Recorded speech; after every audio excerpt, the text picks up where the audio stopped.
We are live yet again on Wednesday, and we are so excited to be broadcasting to you today from Zimbabwe here and from South Africa. So we're so excited about our guest and the book we'll be discussing tonight and the journey we'll be discussing tonight. So as is our custom, we love to start each book club with a quote that we think sums up the writer's work or what we feel about the writer. And today's quote is from Toni Morrison, and her quote is, "If there is a book that you've been wanting to read and it's not there, you should write it." And I think that this is an apt quote for our guest tonight. And tonight we have with us on the live Miss Rešoketšwe Manenzhe. And sometimes known as Choki affectionately. So if you hear her referred to in those terms, we're still talking about the same person. So how are you? And welcome to the book club. Thank you so much, Selena. I'm very well, thank you. How are you? Well, I'm doing good. I had to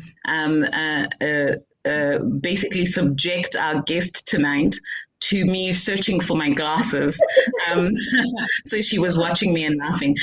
So that was it was a really good bonding moment. So thank you so much for asking about how I was doing. So for those of you who want to know more about Rešoketšwe for the first time, let me tell you a little bit about her. Oh, there's somebody joining in from YouTube. Norman, hi ladies. You're tuning in from Zimbabwe. The rest of you that are watching from Facebook or YouTube, please send us a shout out in the comments. If you've got a question about what we're discussing, we'd be happy to answer it. And if you've got a comment, we want to know. So about our author tonight, she's a South African villager and storyteller. I love that description. And her short stories and poems have appeared in the Kalahari Review, excellent literary review magazine there, Fireside Fiction, Lolwe Fear, and the 2017 Sol Plaatje European Union Anthology, among others. She has won the 2019 Writivism Short Story Prize and the 2020 Danan Debut Fiction Award, the 2021 Akuko Short Story Competition, and the 2021 HSS Award for Best Fiction. And she was the first runner-up for the 2019 Collins Elisero Prize for Fiction. She has been shortlisted for the Sunday Times CNA Literary Awards. And if you happen to meet her, please ask her about her debut novel from Jacana Media called Scatterlings. She's sure you'll love it. And please also talk to her about the endangered wild fruit. I don't know if I'm going to say this correctly. Balobedu children once enjoyed in summer. So that is a little bit about Rešoketšwe. So before we get into the book, tell us a little bit about this endangered wildlife story. Wild fruit, sorry, endangered wild fruit. Hi, Choki, could you unmute your mic so we can hear you? Yeah, sorry. Zoom age. So yeah, I grew up in a small village in northern South Africa in a province called Limpopo.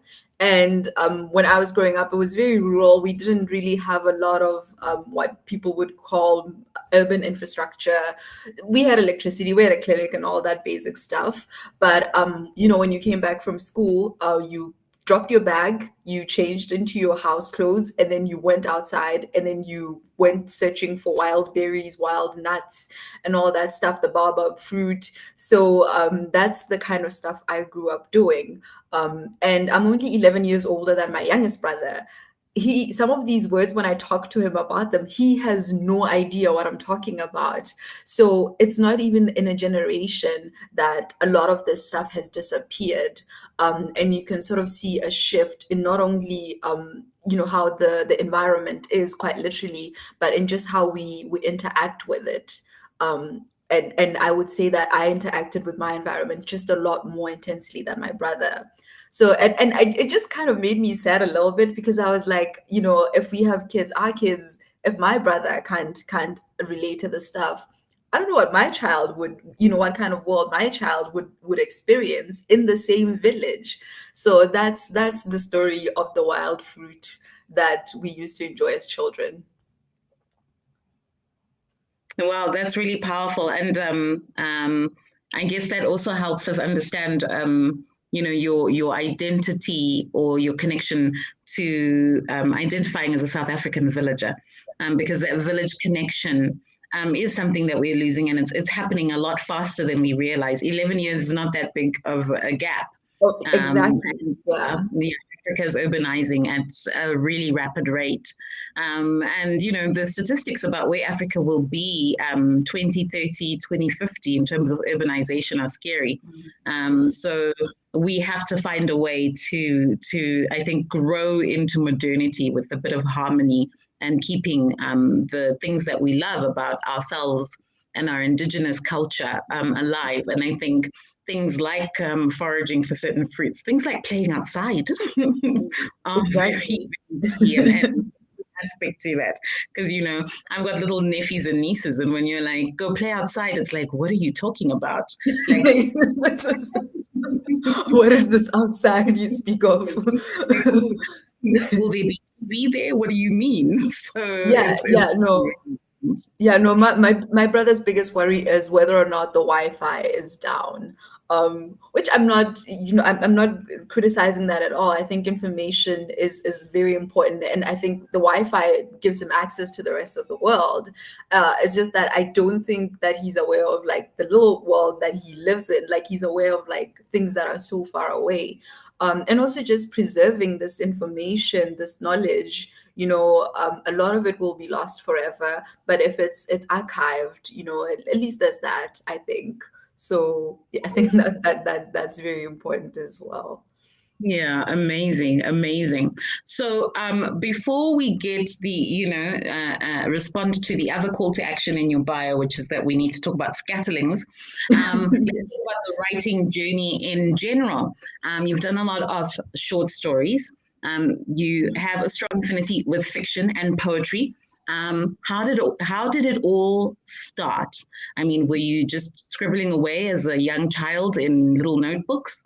Or was there a favorite teacher? What was the spark and the moment for you?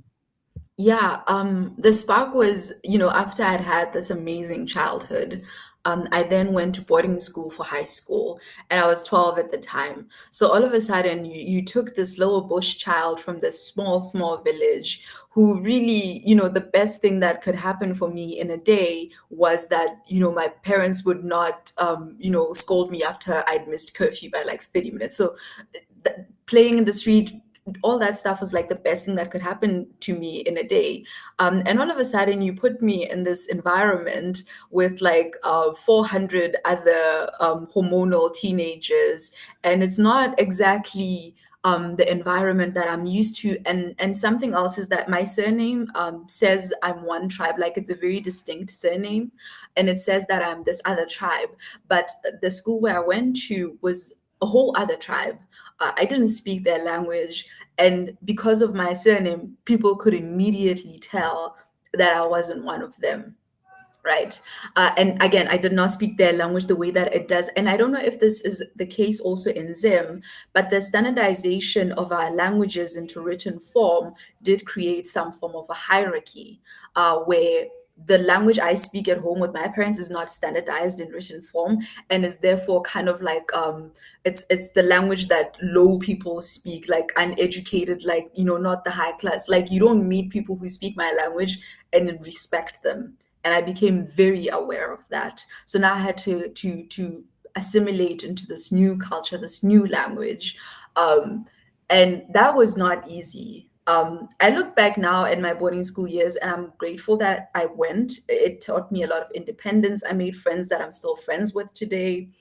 But at the time, those first 3 months were really terrible. And I didn't know how to cope with all of that. So I just started writing little poems to myself, like, oh, it's gonna be okay. So it was really just me kind of coping with how I like the outside world was not making sense. It was not welcoming. So I internalized a lot of that. But I needed an outlet. And I knew that like my book, like my little notebook wasn't going to judge me. And there was this other girl at the school who came from the same tribe as I did, who we came from like the same region.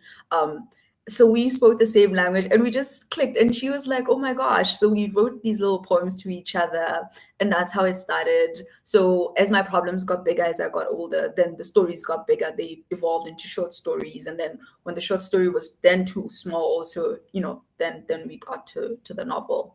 So it really just was me trying to figure out like where I fit in the world, kind of. Well, I mean, what a way to figure it out. I love the way that you found to have the conversation with yourself as you made peace with yourself and made meaning about the world around you.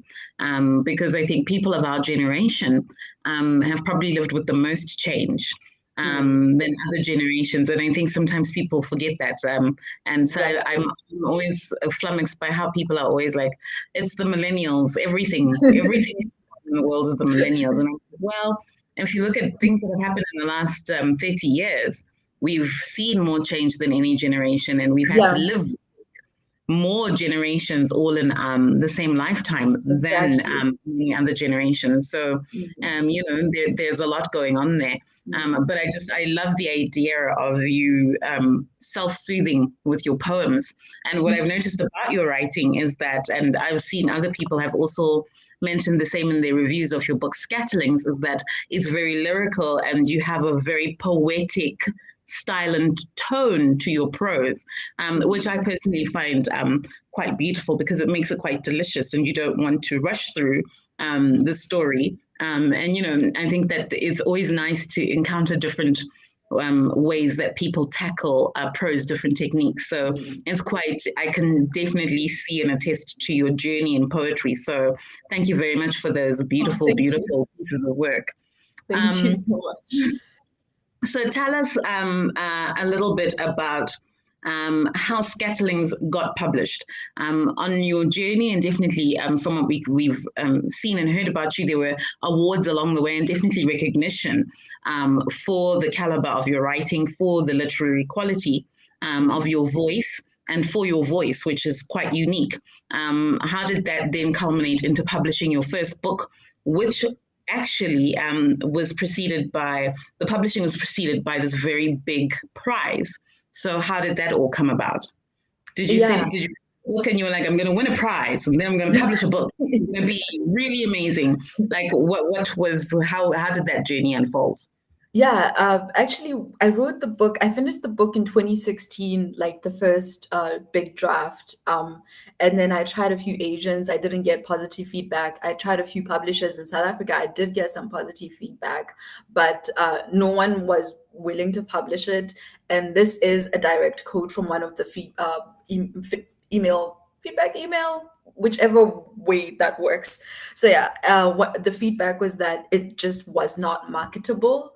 And the sense was that it was a bit too literary, like it was like the poetic side of it, the lyricism was not necessarily appreciated, which I didn't mind. I think at that point I'd been trying to get published long enough to know that it wasn't personal, so I didn't take it personally or anything. I didn't internalize that part of it. But what I did realize was that this was potentially an unpublishable book.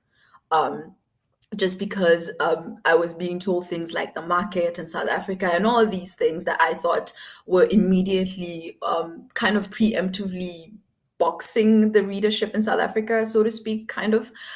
So I did think to myself, I've written an unpublishable piece of work and I just need to shelve it. And I actually went on and I lived my life and I even got a master's degree. It was only after I retired. So I actually retired as a writer in 2019. So I actually did retire. I was like, no, writing is a lot of work.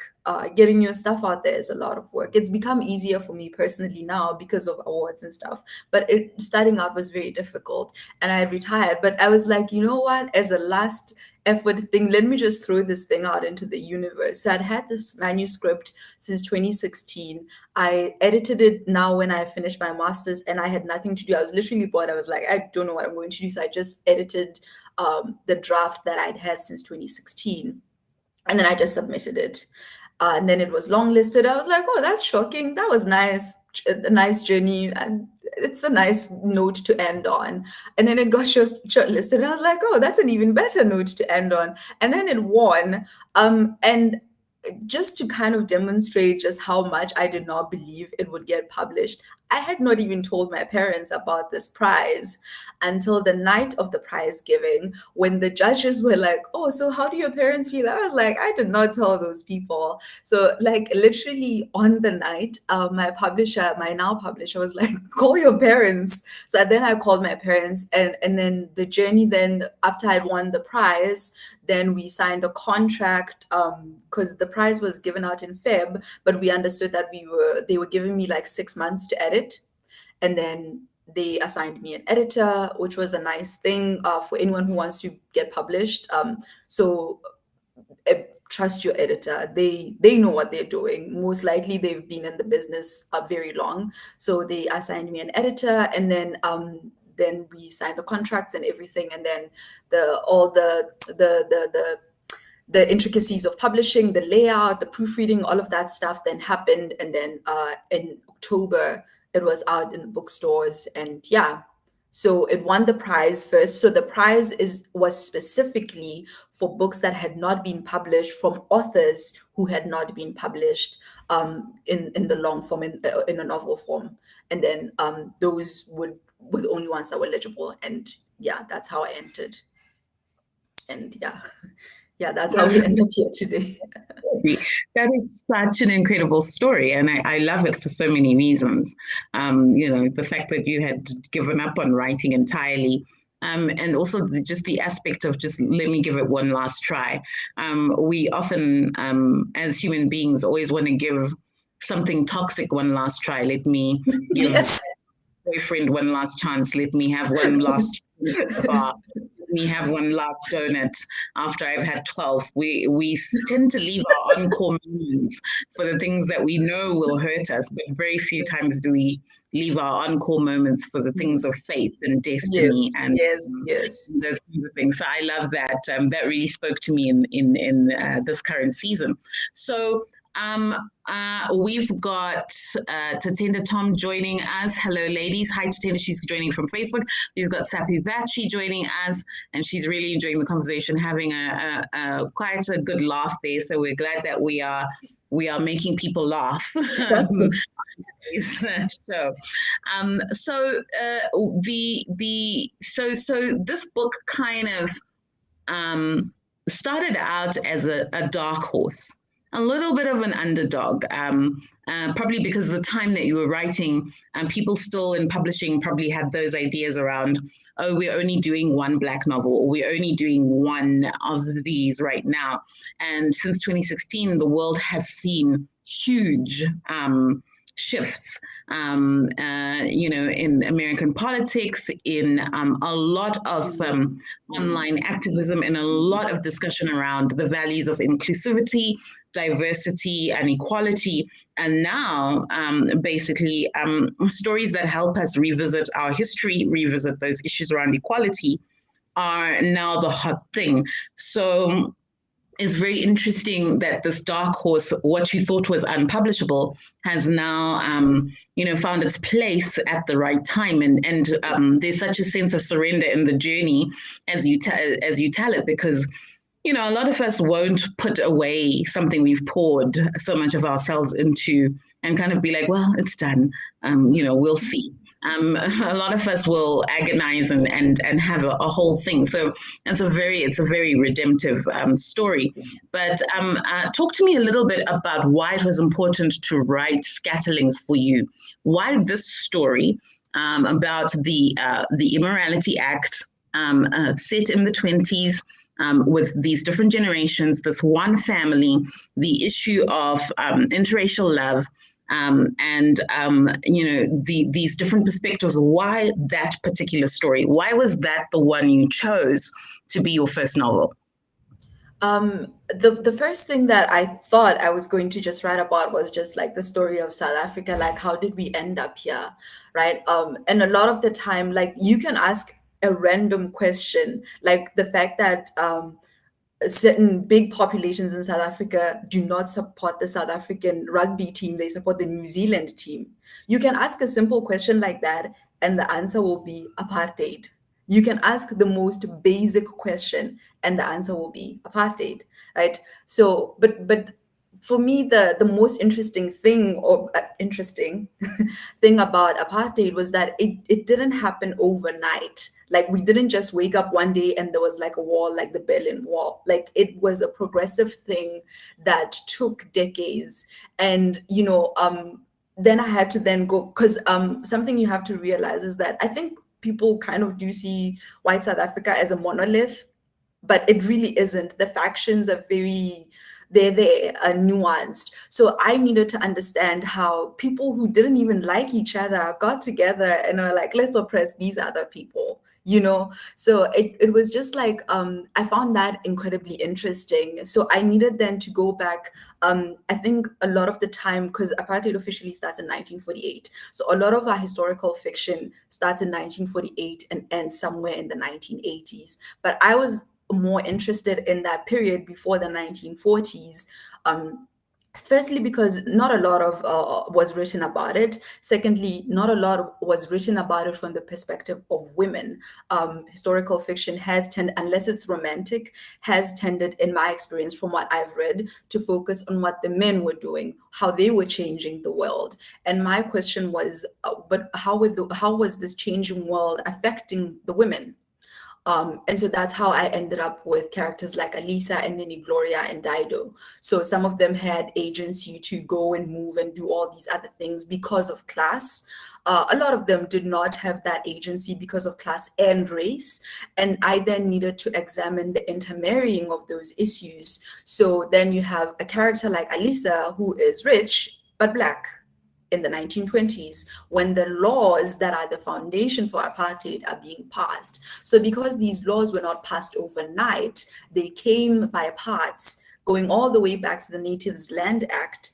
How did this progression, how did no one say, hold on, something is happening and something is going very wrong here and we need to stop it? So it kept building up and building up and building up to the point where we get to 1948. But I wanted to also see, well, what were the individual women? How did this affect them? And not only individual women, but women who could, in a lot of ways, be outsiders. Yes, Alisa is rich, but she's a foreigner. Like, I needed to just kind of like interrogate those relationships. And that's how the book, that's how I ended up telling the story in the specific way that I did and in that specific time. So it was really just me. I also just wanted to find reasons to kind of like South Africa. I was not in love with my country when I wrote this book.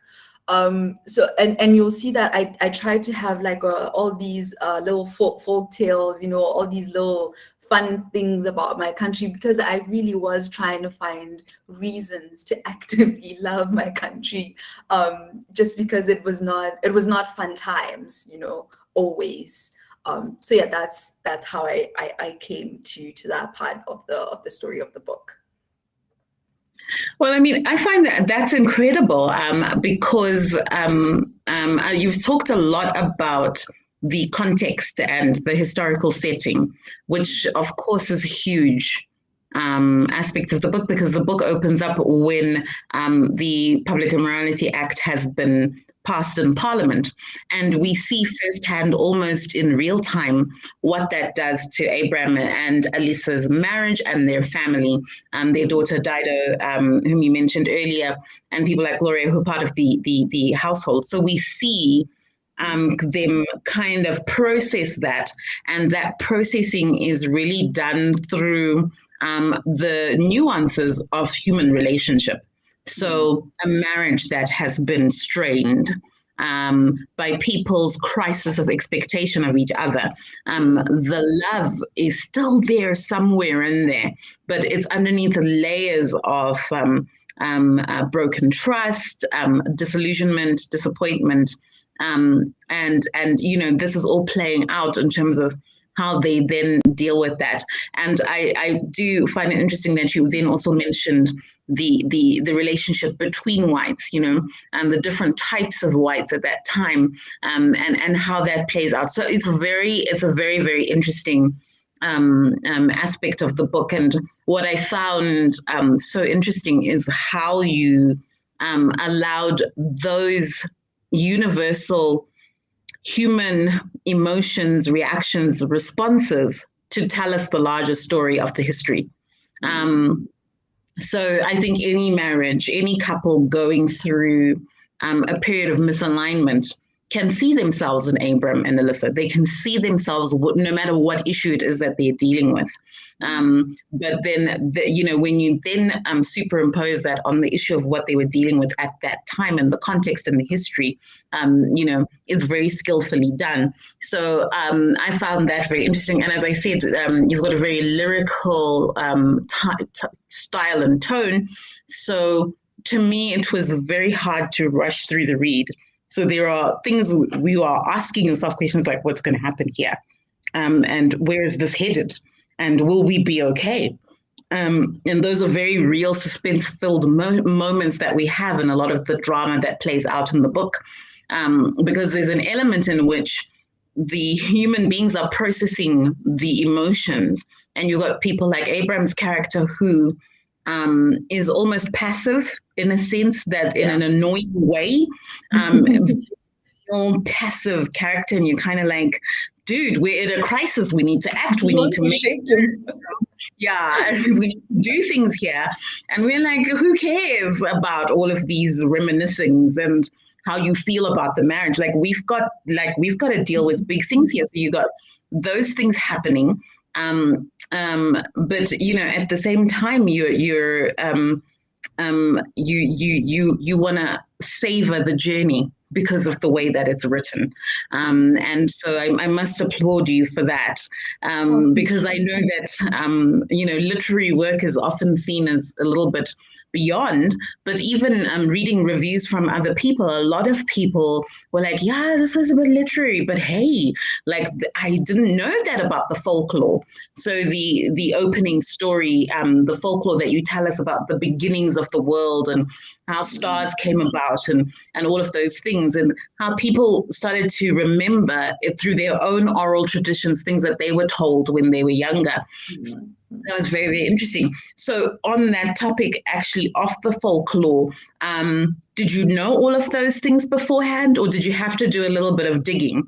And how did you come up with those? And how did you come up to a point where you were happy with them? Because often with oral tradition, right, people have different versions. And you say that at the beginning. Like the versions change through time. And then, people get affronted when your memory of what they were told when they're younger is different. And they're like, that's not cultural. That's not right. So how did you navigate that? Yeah. And why did you still choose to put that in the book, in the storytelling? Yeah, some folklores I had to discover on my own, but a lot of it was kind of like at the back of my mind. I think actually all of them were at the back of my mind, but now I had to kind of search. The things I had to search for were like alternative narratives. But certain things I did know, like the story about how, the cloth that covers Table Mountain is kind of like the smoke coming from the devil, and this wager that he had with this dude Van Hanks, and yeah, they're just sitting there smoking all this time. So that's a story you do kind of hear. The problem is that then you hear all the different versions of it. But it's a story that in some version will appear in almost every culture in Cape Town. So there's it's just like kind of like a universal thing that unites everyone. And then depending on their culture and their inclinations, whether religious or otherwise, they kind of put in little, a little bit of spice in there, because once you have the devil, that means that you have some kind of Christian background. But if you don't have then a Christian background, then it's probably Van Hanks and some other person, so you had like those little details that needed to be different. But as a writer, then you kind of realize that if I put the devil in there, he's universally known. I don't have to explain that he's the bad guy in some cosmic battle. Whereas if I take this kind of, I don't want to say niche because that assumes that, Christianity is the default. But if you take this other, perhaps not so known culture and you put the bad guy from that culture, then you have to explain it. Then that takes you out of, the flow and the poetry of the story, because now you've gone on this other, little thing where you're explaining who this guy actually is and why people should care. And in this context, what it means that he's smoking with someone on this mountain. Do you get what I'm saying? So then as a writer, you make that decision to say, you know what, actually here, let me just put the devil, even though the original story likely didn't have the devil, because the original people likely didn't believe in that kind of bad person or that devil. So you as a writer, but you kind of make it clear that this is one version of a universal story that the people of this place kind of, they all tell each other. And then the other folklores that I had, the ones, especially about about the star, the stars, it just was, I couldn't see myself writing a story about Cape Town and not have something that was so distinctly Khoi or San. It just was something that kind of needed to be there. You can't write a book about this place and just not have like a piece of that culture. But at the same time, we live in an age where we have to be aware of cultural appropriation. So again, as a writer, you have to make that decision of saying, oh, I need to present it as like as respectfully and so there you can't deviate, because you're using that as a cultural kind of landmark. You're saying this is a story about Cape Town, and therefore in the middle of the story there must be this huge folklore that is just central to the original people of the place. So there you can't deviate. You really should, like it. I had to be as accurate as possible with that one. So then you talk to people, you do a little bit of research and so forth. But all the others, it's all stories that I kind of didn't know from childhood. And again, as a writer, you don't want to word for word just vomit what you've been absorbing your whole life. You put a whole lot of spice in there, like the story about the Rain Queen. That was all made up. And I felt comfortable making all that up because that is my culture, that is my tribe. And no one can come at me and be like, you misrepresented us. So there I was a bit more comfortable. I had so much more freedom as a creator, because I was like, no, I'm just gonna put everything that I can imagine in this. So yeah, and again, I knew that the story would have a lot more folk tales in general than a lot of the others I've written, just because again, I was looking for reasons, because the story is also about people leaving, why people leave South Africa. So I wanted to find reasons to stay in South Africa. I was like, for me personally, not as a character in this book, but as a human living in this country, why am I staying here? So then I had to search for all these reasons. And yes, they're very naive. You can't just stay in a place because it has really cool folk tales. But it kind of highlights something about the people, and that was enough for me at that point. Yeah. So, I mean, you've mentioned twice that a part of the personal journey of the book, especially in terms of researching the history, understanding the people, understanding your cultures, all of the cultures that make up what is South Africa. Did you find your reasons to stay, and did you find a way to fall in love with this country and this people again through the journey of the book? Yeah, I think I just found I just realized that every single country in the world, we all have our problems. And I think then at that point I was maybe a little bit impatient, kind of, I don't know, but I did find that I could appreciate, because I think when you live in a place, you maybe have some blindness to other places. You see all the problems of that country. Like we had load shedding yesterday. other people potentially in other countries don't know that we had load shedding yesterday. So they're not living with that burden of load shedding in South Africa. I am. Whenever there's like a huge crime, I like it's you absorb everything about that place. And I think that's what I didn't realize, when I was doing research for, say, Alice's character. Then I found out some truly disturbing things. You find out that, because I don't know, maybe because of the ubiquity of American media, we kind of have this idea, or at least I had this idea that slavery in America USA was just worse than anywhere in the world. But then you read these documents and they're like, no, in the Caribbean, it was actually way worse, such that most of the people who were taken to the Caribbean, even though the US is like a larger population. It's just that the Caribbean couldn't sustain, like the death rate was so high that the slave population could not sustain itself. They had to keep bringing in more slaves. And I was like, wait a minute. So like you keep making these little discoveries where you're like, oh no, every place is bad. Every place is bad. So I think I just found a way to kind of like standardize everywhere. Like we're all on a level playing field, unless you're in like Finland or something. We're all on a level playing field here. So yeah, I think I'm content. I'm content with where I am. Yeah.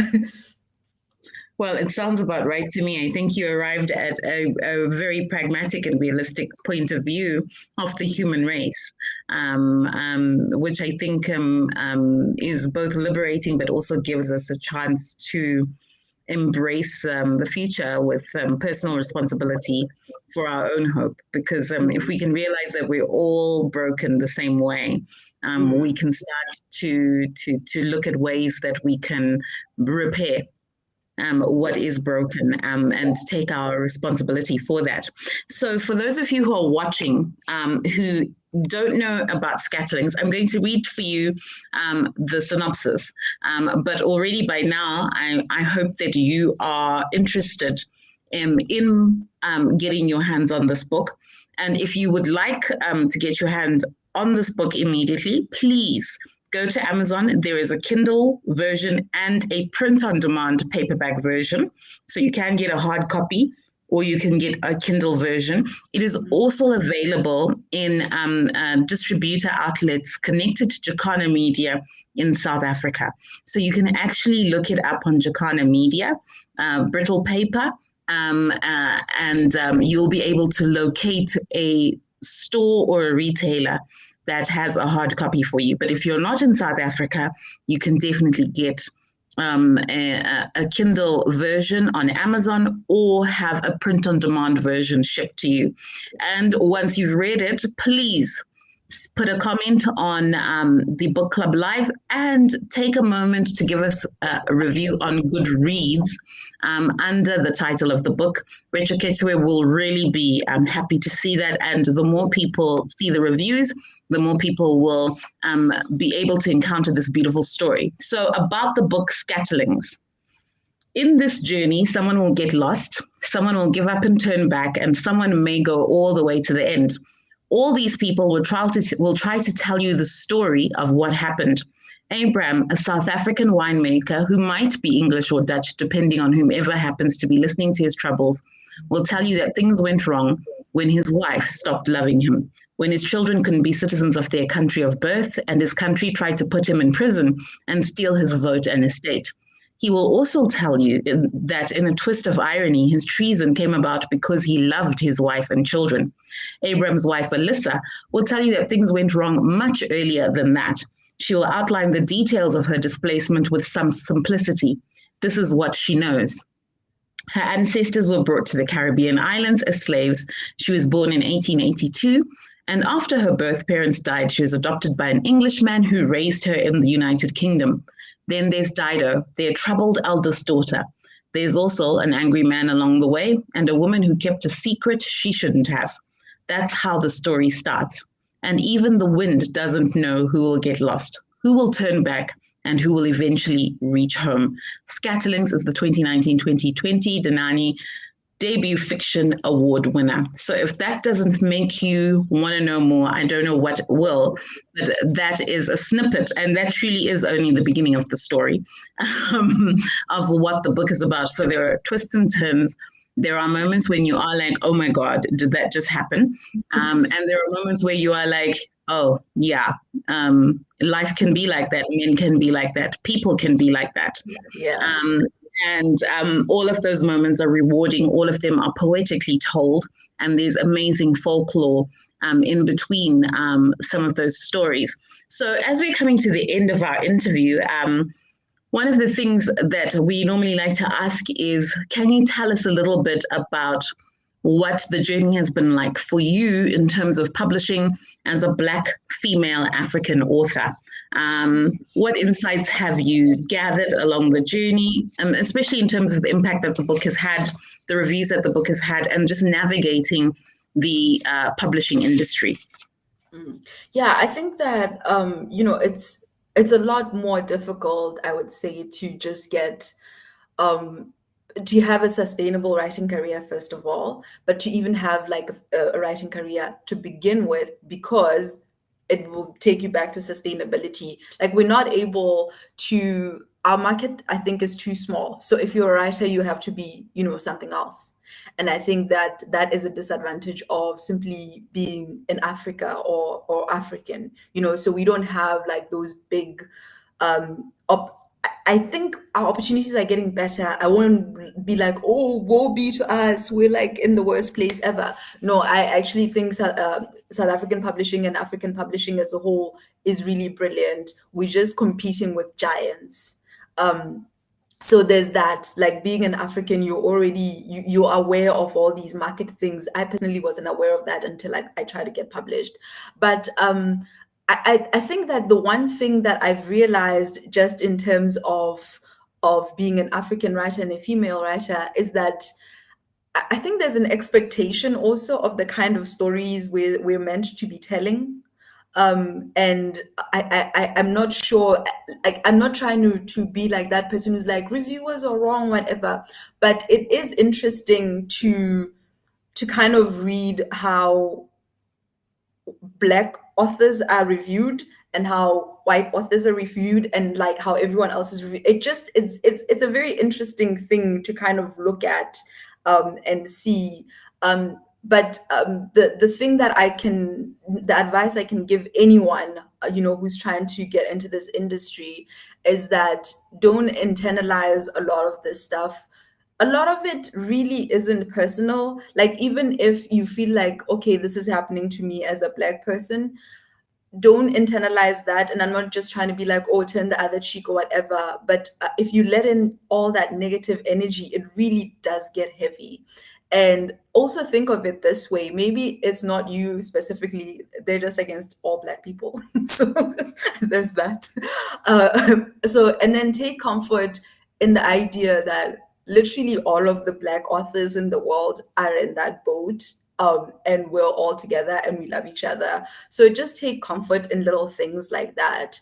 But if you're trying to find publishing, the practical things that I can tell you, having gone through this journey, is that I know a lot of people don't really love the short story to write it, and some people maybe think that they can't, and poetry and whatever, but that kind of stuff is really important because it not only helps you to hone your craft, so you develop your own writing style. Like apparently, I can't see this, but apparently if you read my poem and my short story and my novel, you can tell they were written by the same person.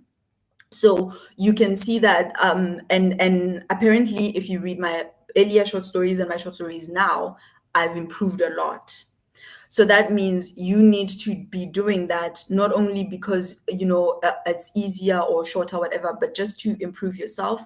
And it's the second good thing about that, is that you then can have some kind of CV. So if you send it out to places, so when you write your cover letters, you're like, oh, I've also done this thing. These other people have also approved of me. Did you know? Did you know? So that's nice. And it's also just a nice way to earn a little bit extra money, or just money in general, because being a writer is the ghetto. So you just need to, so for so many reasons, and I'm not saying use these forms as like a stepping stone. I genuinely love the short story format. And again, you use it to hone your craft, to kind of develop that kind of style. So those are the practical things I can tell you. Have a spreadsheet. And yeah, I guess the big one though is don't internalize a lot of this stuff. And even if someone says something bad about your writing, maybe find someone who not only says it's bad but tells you why and how it's bad, and you can work on improving that. So yeah, I think that's helpful. I hope that's helpful. Yeah. Very good practical advice. Writing is a muscle. You have to use it. You have to use it continually to build and grow that muscle. And I, yeah, and reading, very important. I had a writing lecturer who always said reading is writing. And also, I think the quite powerful that we shouldn't internalize the negative energy, because you must focus the energy you have on your creative practice and continuing to create new work. So very, very, very wise advice, very humorous advice. Yeah, sometimes they just don't like all Black people. It's not personal. Yeah, very, very humorous advice there. So thank you so much, Rešoketšwe, for being with us. As we close out, we usually do a reading of the book. But today we'll just do the first piece from the book Scatterlings, and it is the folklore Children of the First Gods, the Stars of the Milky Way. So this is what you'll encounter when you read the book, and it goes like this. It was first told by the Sand People that in the blackness of night, a girl took roasting roots and ashes from a fire and threw them into the sky. Thus the stars were born. A path was made in the sky, and hunters who were lost followed it home. The Sand were an old people. They might have been the first people. And so, when the wind took their tale through the summers, its whisperings intoned new facts into the story. It was thus told by the Basotho that the children of the first gods had walked the path in the sky to reach the place of the rising sun, where Molalatlatli, the lightning bird, rested in eternity. That was long ago.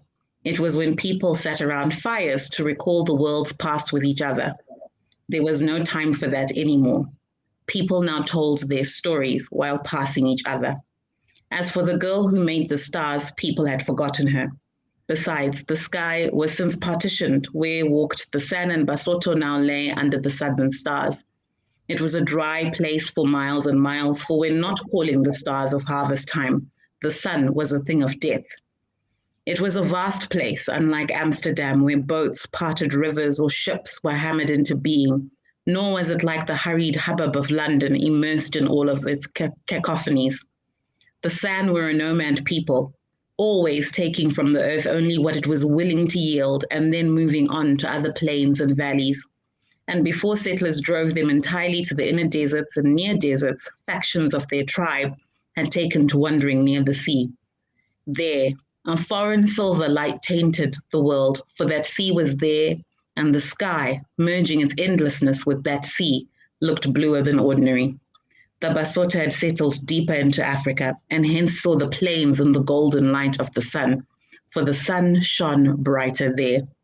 The seasons were dull, they shifted within themselves like a melody, dancing languidly between the Karoo and the savannah, and summer was nearly the same as winter. Maybe that was the reason the colonists believed they could own the place, for it was dry and hot and looked to be dead. Not knowing that no place was dead, they planted a flag on some hill, declared it for their king, and proceeded to forget the ancient names sounding in the crags.